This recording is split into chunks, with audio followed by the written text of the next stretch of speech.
اگر پاکستان کو یہ موقع ملا ہے کہ پوری دنیا میں وہ نمایاں ہو کر سامنے آیا ہے اور جنگ بندی کروانے میں اس نے کردار ادا کیا ہے تو ہم اس کو اپریشیٹ کرتے ہیں، جس نے جو ایفرٹ کی ہے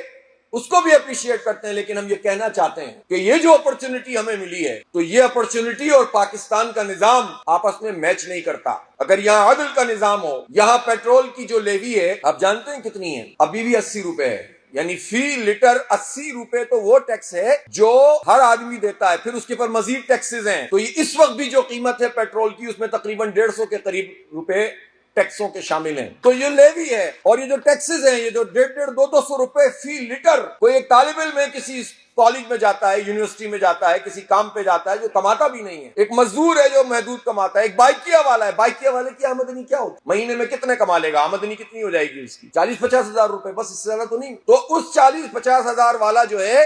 فی لیٹر روزانہ کی بنیاد پر اگر وہ 1 لیٹر 2 لیٹر خرچ کرتا ہے تو 400 روپے 2 لیٹر میں گورنمنٹ کو دے دیتا ہے ٹیکس میں، پیٹرولیم کی اس کی قیمت کا تعلق نہیں ہے۔ اور کیا ہوتا ہے؟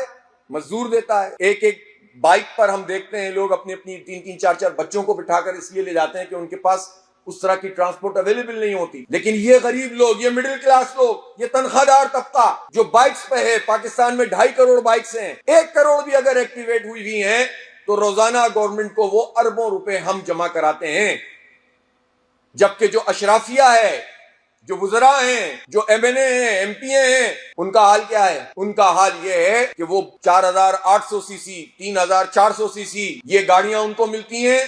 پیٹرول فری ملتا ہے، صحیح طریقے سے عیاشیاں لگی ہوئی ہیں، یہ جو پہلے موٹے مست ہیں یہ فری پیٹرول لیتے ہیں، بڑی گاڑیاں استعمال کرتے ہیں اور غریبوں کے اوپر فی لیٹر ٹیکس لگ رہا ہوتا ہے، کوئی پوچھنے والا نہیں ہے۔ اس طرح سے یہ ہم اپورچونٹیز کا فائدہ اٹھائیں گے، اس نظام میں ہم آگے نہیں بڑھ سکتے۔